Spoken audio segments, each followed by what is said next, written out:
Welcome to प्रखर academy. आपके channel पर आपका स्वागत है और हमारी शुरुआत होती है आज के मोटिवेशनल थॉट के साथ। और आज का मोटिवेशनल थॉट है कि मुझे नहीं पता कि मेरी लाइफ की स्टोरी क्या होगी, लेकिन उसमें यह कहीं नहीं लिखा होगा कि मैंने हार मान ली। तो मैं आपको बता दूं, ये बहुत बहुत ही ये समझिए रोंगटे खड़े कर देने वाला एक स्टेटमेंट है। और आपको महसूस भी हो रहा हो, फील आ रही होगी कि एक गर्म जोशी पैदा कर देता है ये स्टेटमेंट कि मैं बिल्कुल हिम्मत नहीं हारने वाला हूं, क्योंकि मैं आखिरी सांस तक लड़ूंगा। और ये स्टेटमेंट हर स्कॉलर के लिए, हर एक उस व्यक्ति के लिए जो सक्सेस अचीव करना चाहता है, जिसे जॉब चाहिए, जिसे अपनी लाइफ के अपने गोल्स को पूरा करना है, अपने एम्बिशन को पूरा करना है, तो उसके लिए यह जरूरी है कि वो लास्ट ब्रेथ तक कोशिश करे। देखिए, मैं आपको बता दूं, ये सिर्फ स्कॉलर्स के लिए ही नहीं बल्कि उन पेशेंट्स के लिए भी है कि वो अपनी दृढ़ इच्छा शक्ति का परिचय दें। मैं जानता हूं ये आसान नहीं है, क्योंकि पहली फेज में मैं खुद कोविड पॉजिटिव हो गया था, लेकिन मैंने कोशिश की, मैंने प्रयास किया और आप सबकी दुआओं से मैंने कम बैक किया। और मैं ये आपको बता इसलिए रहा हूं कि जिससे आप लोग इस बात को महसूस कर सकें कि ये बड़ा मुश्किल होता है कम बैक करना। और कम बैक करने के लिए आपको क्या करना पड़ेगा? आपको अपनी दृढ़ इच्छा शक्ति का परिचय देना पड़ेगा।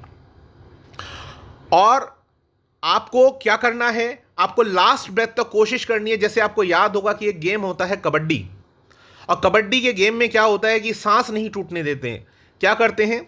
वो स्टेटमेंट लगातार बोलते रहते हैं, कबड्डी कबड्डी कबड्डी। और वो जब तक उस पाले में रहते हैं, विरोधी पाले में, तब तक कि हम सांस नहीं टूटने देते। बिल्कुल ये समझ लीजिए कि ये फेज वो है कि अभी आप अपनी प्रॉब्लम से घिरे हुए हैं, इस कोविड की फेज में हैं। आपको सांस नहीं टूटने देना है, अपनी कोशिशों को नहीं छूटने देना है। और यकीन मानिए कि आप कम बैक करेंगे और आपकी दृढ़ इच्छा शक्ति आपको जिताकर ले जाएगी। जिस भी देवी देवताओं को, जिस भी गुरु को, जिस भी पैगंबर को आप मानते हैं, बस उस पर आप अपने विश्वास को कायम रखिए, अपने ईमान को कायम रखिए। यकीन मानिए, दुनिया की कोई ताकत आपका नुकसान नहीं पहुंचा सकती और आपके लक्ष्य को कोई आपसे नहीं छीन सकता। चलिए, इसी थॉट के साथ हम आगे बढ़ते हैं और हमारा पहला क्वेश्चन है, मलेरकोटला क्या है और यह चर्चा में क्यों है? मलेरकोटला पंजाब में एक मुस्लिम बहुल क्षेत्र है, जिसमें कि पंजाब के मुख्यमंत्री कैप्टन अमरिंदर सिंह के द्वारा 23 नंबर का जिला बनाने की बात की गई है, क्योंकि उन्होंने ऐसा वादा किया था। आपको पता हो, अगर कैप्टन अमरिंदर सिंह ने ऐसा वादा किया था कि जब हम बन जाएंगे, जब हमारी गवर्नमेंट आएगी, तो हम इस एरिया को, इस रीजन को जो मुस्लिम बहुल है, तो उसे हम एक सेपरेट एंटिटी के रूप में, एक डिस्ट्रिक्ट के रूप में डेवलप करेंगे। और उन्होंने अपने वादे को पूरा किया। और मलेरकोटला के बारे में उन्होंने घोषणा की है। कब? ईद के दिन 14 मई को उन्होंने घोषणा की, कैप्टन अमरिंदर ने, कि भाई इसको हम क्या कर देंगे, इसको 23वां जिला बनाया जाएगा।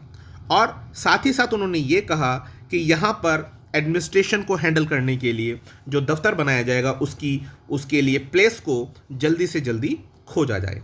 ठीक है, इसको लेकर के थोड़ा आपस में बातें चल रही हैं, जैसे कि योगी आदित्यनाथ जी का एक ट्वीट रहा है। मैं उतना जिक्र नहीं करूंगा, क्योंकि हमें कोई राजनीतिक बात नहीं करनी है। हमारा मुख्य उद्देश्य क्या है? हमारा मुख्य उद्देश्य है कि जो भी इंपॉर्टेंट डेवलपमेंट्स हो रहे हैं उनको स्टडी किया जाए। चलिए अगले प्रश्न की तरफ बढ़ते हैं। अगले प्रश्न से पहले थोड़ा सा मैंने यहाँ से इंडियन एक्सप्रेस का एक क्लिप लिया है। Punjab gets its 23rd district having the Malerkotla declared as an independent district was a long pending demand of the Muslim community and resident of the town। ठीक है, तो ये आप देख सकते हैं, कैप्टन अमरिंदर सिंह जो हैं वहाँ के मुख्यमंत्री हैं। अगला प्रश्न आता है कि 16 मई किस अंतर्राष्ट्रीय दिवस के रूप में मनाया जाता है?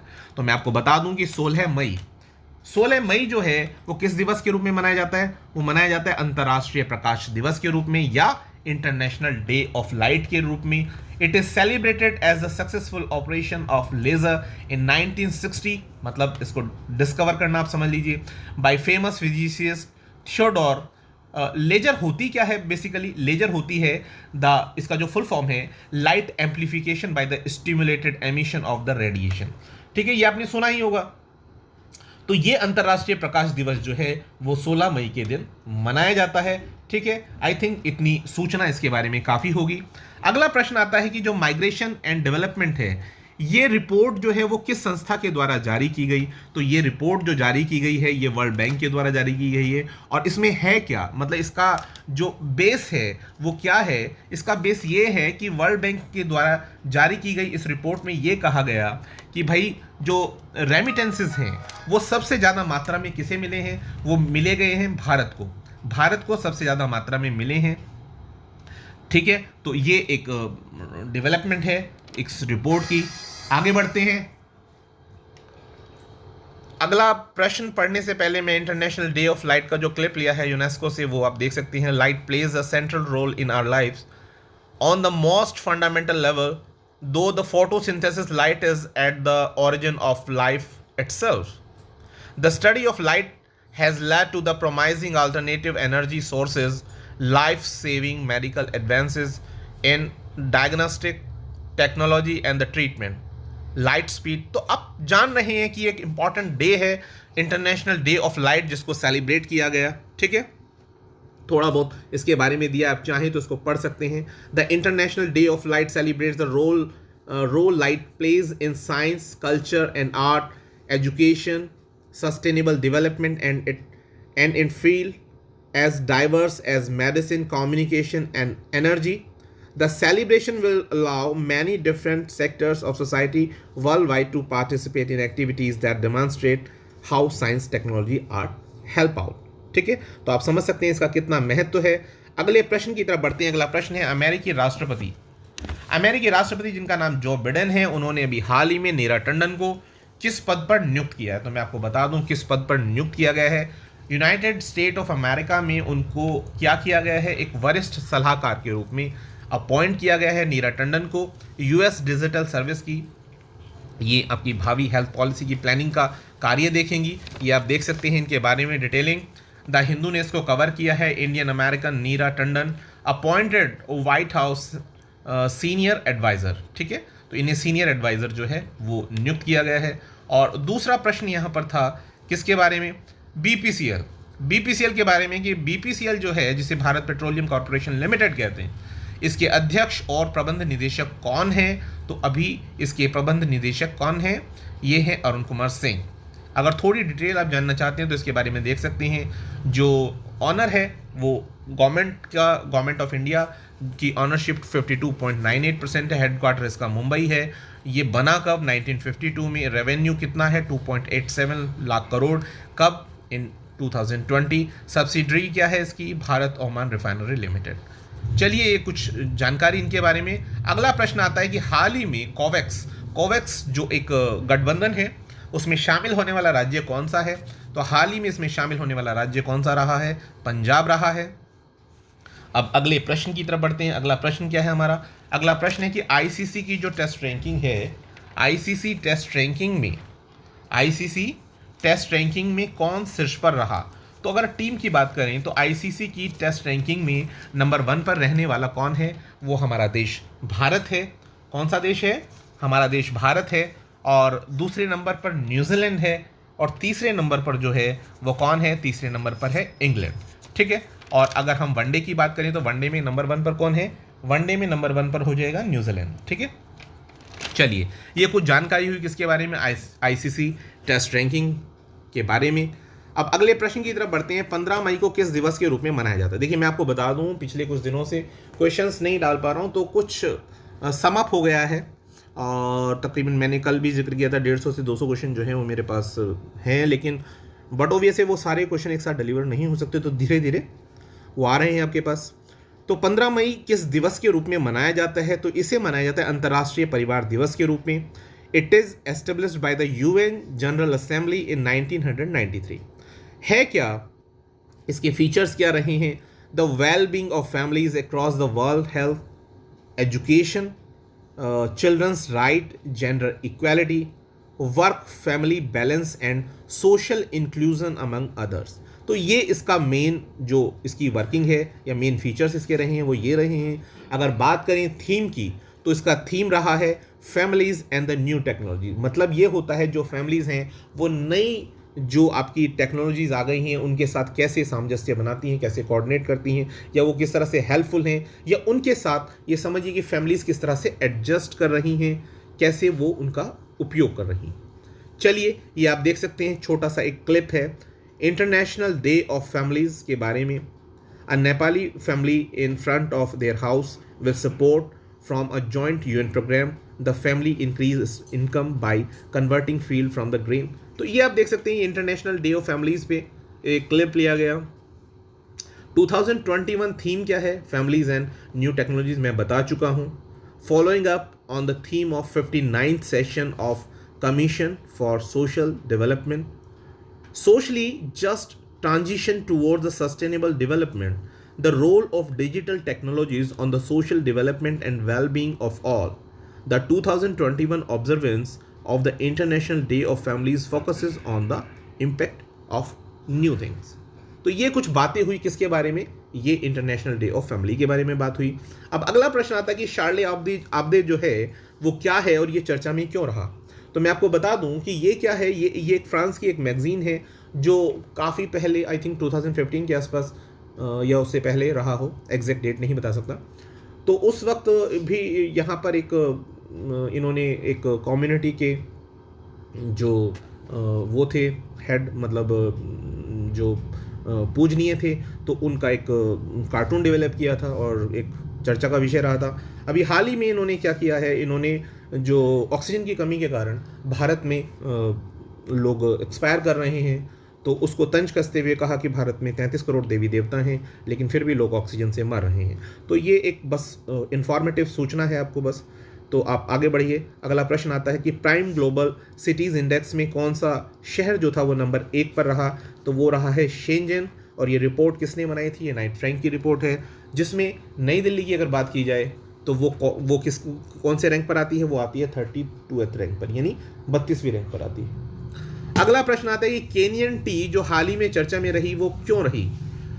उसका कारण क्या था? देखिए, केनिया टी जो है is under threat due to the climate change. We can see there is rise in temperature and extreme rainfall events in Kenya. और आपको पता होगा ये कंडीशन फेवरेबल नहीं है किसके लिए? चाय के उगाने के लिए, यानी केनियन टी के उगाने के लिए। तो बट ऑब्वियसली ये एडवर्स सिचुएशन क्रिएट करेंगी और उसको वो क्या होगा, उसका बट ऑब्वियसली उसका प्रोडक्शन कम हो जाएगा। तो उसी के बारे में ये चर्चा में रही है हाल ही में, जलवायु में होने वाले परिवर्तन के चलते, जिसमें बहुत अधिक वर्षा और वैश्विक तापमान में वृद्धि हुई, ये सब उसके कारण रहे हैं और इसीलिए वो चर्चा में है। अगला आता है कि माउंट पोमोरी के शिखर पर चढ़ने वाली पहली भारतीय महिला कौन रही हैं? तो ये महिला रही हैं बलजीत कौर और गुणबाला शर्मा। माउंट पोमोरी कहाँ पर है? ये नेपाल में स्थित है। इसकी ऊंचाई कितनी है? 7161 मीटर है।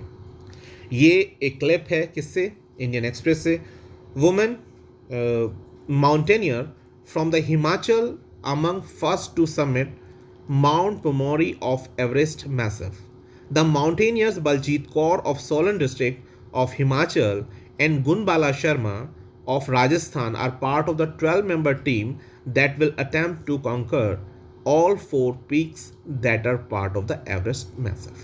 ठीक है, तो ये सूचना थी आपको दी गई। थोड़ा सा इसके बारे में जान लेते हैं कि पोमोरी माउंट एवरेस्ट क्या है। तो ये आपका 8 किलोमीटर वेस्ट में पड़ता है। ठीक है, किससे? माउंट एवरेस्ट से। पोमोरी जिसका अर्थ जो है वो क्या है? शेरपा लैंग्वेज में अगर हम बात करें तो इसे कहेंगे पहाड़ की बेटी। जॉर्ज मलोरी द्वारा नामांकित किया गया था। और पुमो जिसका अर्थ होता है लड़की या बेटी, और री का अर्थ होता है शेरपा भाषा में पहाड़। तो बट ऑब्वियसली मीनिंग अगर आप निकालेंगे तो क्या हो जाए? पहाड़ की बेटी। ठीक है, पर्वतारोही कभी कभी पुमोरी को एवरेस्ट की बेटी के रूप में भी संदर्भित करते हैं। मलोरी उनकी बेटी के नाम पे क्लियर पीक पुकारते थे। पोमोरी एक बहुत ही लोकप्रिय चढ़ाई की चोटी है सबसे। ठीक है, इतना काफ़ी है इसके बारे में। आगे आप देख सकते हैं ये पोमोरी है जो कहाँ पर है? नेपाल में स्थित है। इसका लोकेशन जोग्राफिकली आप इसको महसूस कर सकते हैं। और उसके बाद अगला प्रश्न आता है कि एलिबेस्टा कौन रही है? एलिबेस्टा कौन है जो हाल में चर्चा में रही? तो वो इटली की सीक्रेट सर्विस की पहली प्रमुख बनाई गई हैं। और ये आप देख सकते हैं, ये है आपकी Elisabetta Elisabetta Belloni. Italy appoints first female spy chief. Elisabetta Belloni was the first woman to hold the key post in the foreign ministry. ये थोड़ा सा सूचना उनके बारे में. A former ambassador has been named as the first woman to lead Italy's secret services. The Prime Minister Mario Draghi announced his choice of Elisabetta Belloni as head of the Department of Information Security (DIS) on Wednesday. The department oversees the country's foreign and domestic intelligence services and reports directly to the Italian government. ठीक है. और ये सूचना हुई किसके बारे में?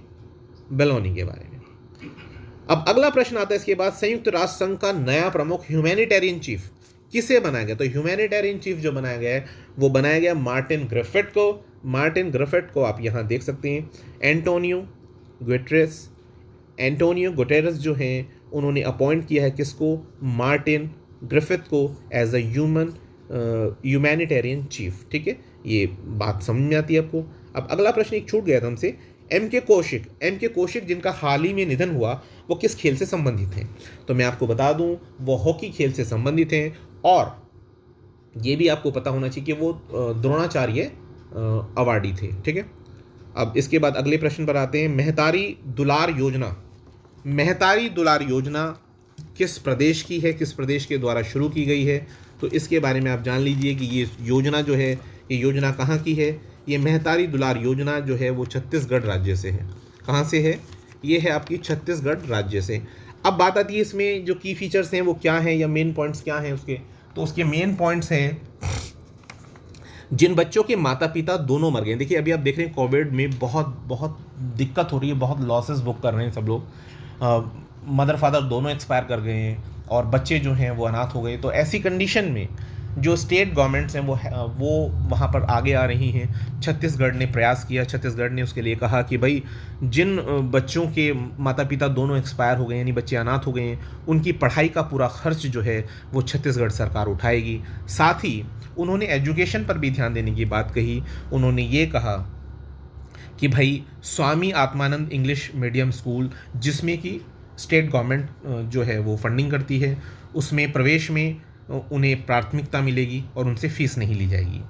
और पहली से लेकर 8वीं कक्षा तक के ऐसे बच्चों को जो 500 रुपये प्रति माह और 9वीं से लेकर 12वीं तक के बच्चों को 1000 रुपये प्रति माह की छात्रवृत्ति प्रदान की जाएगी. तो ये सूचना है किसके बारे में? मेहतारी दुलार योजना के बारे में.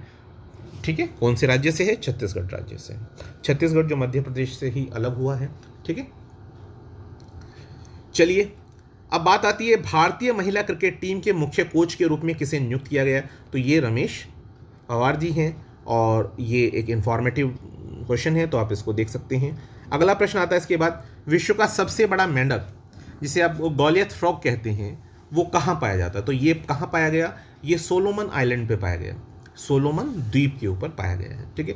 आप यहाँ देख सकते हैं ये है वो आपका फ्रॉग जिसका नाम क्या है? इस फ्रॉग का नाम है वो, ये देखिए आप, ये है वो फ्रॉग, ये टैडपोल है.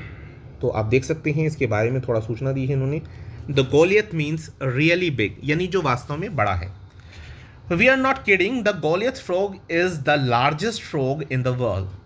It grows up to 12.5 inches यानी 32 centimetres long and can weigh up to 7.2 pounds 3.3 kilogram का मेंढक. आप समझ सकते हैं कितना बड़ा है वो. The Goliath frog is as big as some house cats. ठीक है. कितना बड़ा है आप देख सकते हैं. ये इन्फॉर्मेशन है आपके लिए. एक प्रश्न जो है वो रह गया.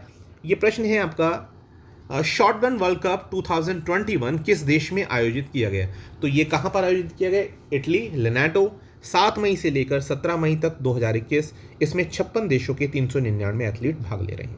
अब इसके बाद अगले प्रश्न पर आते हैं और अगला प्रश्न क्या है? वर्ल्ड टेस्ट चैंपियनशिप जिसे WTC कहा जाता है वो कहाँ पर आयोजित होने वाला है? वो होने वाला है लॉर्ड्स में. लॉर्ड्स क्रिकेट ग्राउंड पे होगा 18 से लेकर 22 जून तक. ठीक है. लॉर्ड्स तो सभी को पता होगा कहाँ पर है. आप मुझे कमेंट सेक्शन में लिखिए, उम्मीद करता हूँ ये आपको पता होगा. चलिए ब्लड प्लाज्मा डोनेशन के लिए संजीवनी कार्यक्रम किसके द्वारा चलाया गया? तो मैं आपको बता दूं, ये कार्यक्रम चलाया गया स्नैपडील के द्वारा। किसके द्वारा? स्नैपडील के द्वारा। इसमें होगा क्या, जो प्लाज्मा है, प्लाज्मा को डोनेट करने की बात की गई है क्या, जो कोविड-19 पेशेंट्स हैं तो उनके लिए एक प्लेटफॉर्म की रिक्वायरमेंट है कि भाई जो डोनर्स हैं और जो आपके जिनको रिक्वायरमेंट है उन दोनों के बीच में एक तालमेल हो, जिससे कि उन्हें आसानी से डोनेट किया जा सके। तो किसके द्वारा ये कोशिश की गई? स्नैपडील के द्वारा कोशिश की गई थी। और अगला प्रश्न आता है टेस्टिंग, ट्रैकिंग और ट्रीटमेंट। ये ट्रिपल टी जो है यूज़ किया जा रहा है। एक चेतक प्रोसेस है जिसमें कि बाइक का इस्तेमाल करते हुए दूर दराज के इलाकों में, जैसे गाँवों में जाकर के कंफर्म किया जाए कौन लोग कोविड-19 पेशेंट हैं, कौन लोग नहीं हैं, तो उस बात की जानकारी की जाए। टेस्टिंग, ट्रैकिंग एंड ट्रीटमेंट, जैसे 3 टी आपको बताएं तो आप समझ सकते हैं। तीनों चीज़ें करनी है, खोज भी करनी है और उनका ध्यान भी रखना है, टेस्ट भी करना है और बाद में ट्रीटमेंट भी करना है अगर कोई पेशेंट पाया जाता है। तो ये किसने शुरू किया? ये यूपी में, उत्तर प्रदेश का जो राजधानी है लखनऊ ज़िले के अंदर इसको शुरू किया गया प्रशासन के द्वारा। और इसके बाद अगला क्वेश्चन आता है BRICS employment working group EWG 2021 की बैठक की अध्यक्षता किस देश ने की थी? तो ये करने वाले कहाँ पर हैं? ये भारत में हुआ है 11 से लेकर 12 मई को 2021 में। कहाँ पर हुआ? दिल्ली के सुषमा स्वराज भवन में। ये वर्चुअली हुआ है क्योंकि आप समझ सकते हैं कि आजकल फिज़िकली प्रेजेंस जो है ये कोविड को बढ़ावा देती है। ठीक है, तो ये कुछ बातें हुई। मेन पॉइंट इसका क्या है कि ब्रिक्स देशों के बीच में सामाजिक सुरक्षा को प्रोत्साहन देना, लेबर मार्केट का निर्माण करना, लेबर फोर्स में महिलाओं को एक उचित प्लेटफॉर्म या उचित प्रोपोर्शन में रखना, ये सब उसके मेन फीचर्स हैं। अगला प्रश्न आता है कि एक रिपोर्ट के अनुसार स्वास्थ्य इंफ्रा मापदंडों पर भारत में पहले स्थान पर कौन सा राज्य है? तो ये है आपका पुणे। अगला प्रश्न आता है कि हाल ही में फेडरल बैंक ने किस बैंक के साथ धन हस्तांतरण की सुविधा के लिए समझौता किया है? तो ये कौन सा बैंक है? ये है आपका मैश्रक बैंक। नेक्स्ट है कि एस बालाचंद्रन किस देश में भारत के राजदूत बने हैं? तो ये बने हैं सूरीनाम गणराज्य में। सूरीनाम कहाँ पर है? सूरीनाम है आपका जो साउथ अमेरिका है, साउथ अमेरिका में एक छोटा सा मतलब गणराज्य है सूरीनाम। इसकी राजधानी क्या है? पैरामेरिबो। और प्रेसिडेंट कौन है इसके? ये हैं मिस्टर संतोखी। ठीक है, तो ये सूचना हुई इसके बारे में। मिनिस्ट्री ऑफ एक्सटर्नल अफेयर का क्लिप है। Shri S Balachandran appointed as the next ambassador of India to the Republic of Suriname. Shri S Balachandran presently Consul General of India in Jaffna has been appointed as the next ambassador of India to the Republic of Suriname. He is expected to take up the assignment shortly. ठीक है, तो ये सूचना है, I think 13 मई की सूचना थी ये। और इसके बाद आगे बढ़ते हैं। हाल ही में जुरोंग नाम का जो रोवर है उसके मंगल ग्रह पर उतरने के साथ ही जो उपलब्धि हासिल की है चाइना ने, तो आप हमें ये बताइए कि अब तक ऐसे कितने देश हो चुके हैं जिन्होंने अपने यान को या अपने उसको रोवर को कहाँ पहुँचा दिया है? उन्होंने पहुँचा दिया है उसे मंगल ग्रह पर। तो मैं आपको बता दूं, ऐसे 2 देश हैं, एक तो अमेरिका और दूसरा चाइना। अमेरिका और चाइना ने ऐसा कर दिखाया है। अब एक्सप्लेनेशन की बात करें तो इसमें मैं आपको बता दूं कि जो आपका जुरोंग है इसके बारे में आप ये जान लीजिए कि जो चीन है, चीन की जो अंतरिक्ष एजेंसी है, उसने अपना ये महत्वाकांक्षी योजना के लिए क्या किया, इन्होंने भेजा है अपना यान, अपना स्पेसक्राफ्ट भेजा। और इस स्पेसक्राफ्ट में क्या भेजा गया है? तियानवेन। 7 महीने की अंतरिक्ष यात्रा, 3 महीने तक ऑर्बिट की परिक्रमा और आखिर में 9 मिनट के बाद मंगल ग्रह पर चाइना ने सफलतापूर्वक अपना रोवर भेजने वाला दुनिया का दूसरा देश बन गया। ये BBC का हेडलाइन था। ठीक है, अब मैं बताऊं आपको कि इनकी जो स्पेस एजेंसी उसका नाम क्या है। उसका नाम है CNSA यानी चाइना नेशनल स्पेस एडमिनिस्ट्रेशन। उन्होंने कहा कि जुरोंग जो है रोवर, ये जो नाम है ये नाम चाइना के पौराणिक अग्नि देवता और युद्ध देवता के लिए लिया गया जुरोंग। और उन्होंने शनिवार को मंगल पर यानी मार्स पर सफलतापूर्वक लैंडिंग की। और वहाँ पर रोवर एक छोटा अंतरिक्ष रोबोट है जिसमें पहिए लगे हुए हैं। जुरोंग में कितने पहिए लगे हैं? 6 पहियों वाला एक रोवर है। इसे उतारा गया है मंगल के यूटोपिया प्लेनिशिया पर, जो एक प्लेन है। वहाँ पर मंगल ग्रह के जो नॉर्दर्न पार्ट है यानी उत्तरी गोलार्ध का ये हिस्सा है, चीन ने इस रोवर में एक प्रोटेक्टिव कैप्सूल, एक पैराशूट और रॉकेट प्लेटफॉर्म का इस्तेमाल किया। मंगल पर चीन के रोवर का उतरना एक बहुत बड़ी सफलता रही है। किसके लिए? चाइना के लिए। ठीक है, आई थिंक इतना काफ़ी होगा आपके लिए। और उससे पहले आपको पता ही कि अमेरिका ऑलरेडी ऐसा कर चुका है, तो यानी कि 2 देश बन गए हैं ऐसा करने वाले। चलिए आगे बढ़ते हैं। इसके बाद ये आप देख सकते हैं क्लिप लगाया हुआ द हिंदू का, आप इसको पढ़ सकते हैं। China's first Mars rover named Zhurong, this artist rendering providing to China's Xinhua news agency on August 23, 2016 by the lunar probe administration of science technology and industry. ये बैक डेट का है, इसको छोड़िए। अब तियानवेन के बारे में मैंने आपको बताया ही है, वही सूचना ही है सेम। और अब आप इसको चाहें तो पढ़ सकते हैं बाद में।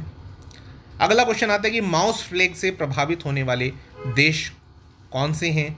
तो ये माउस प्लेग से प्रभावित होने वाला जो देश है जो आजकल सुर्खियों में रहा वो ऑस्ट्रेलिया है। ऑस्ट्रेलिया इसके साथ जूझ रहा है और इस प्लेग के कारण अनाज बहुत ज़्यादा डैमेज हुआ है। न्यू साउथ वेल्स की सरकार ने माउस प्लेग से राहत के लिए किसानों को $50 मिलियन की सहायता राशि प्रदान की है। अब अगला प्रश्न आता है कि जियोजेट जो फाइनेंशियल सर्विसेज हैं उन्होंने हाल ही में किस बैंक के साथ समझौता किया? तो इन्होंने हाल ही में समझौता किया है किसके साथ? पंजाब नेशनल बैंक के साथ। किसके साथ किया है? पंजाब नेशनल बैंक के साथ इन्होंने समझौता किया है। और इसमें है क्या? इसमें ये कर रहे हैं कि पंजाब नेशनल बैंक के साथ जियोजेट जो आपकी फाइनेंशियल सर्विस है, इन्होंने अकाउंट के माध्यम से, एक अकाउंट के माध्यम से 3 अकाउंट को ओपनिंग करने की बात की गई है। अब 3 अकाउंट से क्या मतलब है भाई? एक सेविंग अकाउंट तो आप खोलेंगे ही, उसके साथ एक डीमैट अकाउंट और एक उसके साथ ट्रेडिंग अकाउंट। तो ये आपके खोले जाएंगे 3 in 1 किसके द्वारा? जियोजेट और फाइनेंशियल सर्विस के साथ पंजाब नेशनल बैंक के साझा प्रयास से। ठीक है, थोड़ी जानकारी ले लेते हैं हम, जैसे पीएनबी के बारे में। पीएनबी का हेडक्वार्टर कहाँ पर है? ये न्यू दिल्ली में है। इसके सीईओ कौन हैं? एसएस मल्लिकार्जुन राव हैं। ये बना कब? ये बना था 19 मई सन 1894 में, 1894। कहाँ पर? लाहौर, पाकिस्तान में। इसकी जो सब्सिडरी है वो यूबीआई है, यानी यूनाइटेड बैंक ऑफ इंडिया है। ठीक है, तो ये कुछ जानकारियाँ किसके बारे में? पीएनबी के बारे में। चलिए आगे बढ़ते हैं। और आगे है thanks for watching this video. आपका बहुत बहुत आभार इसे अंत तक देखने के लिए। और अगर आपको कंटेंट अच्छा लगे तो please like, subscribe and share.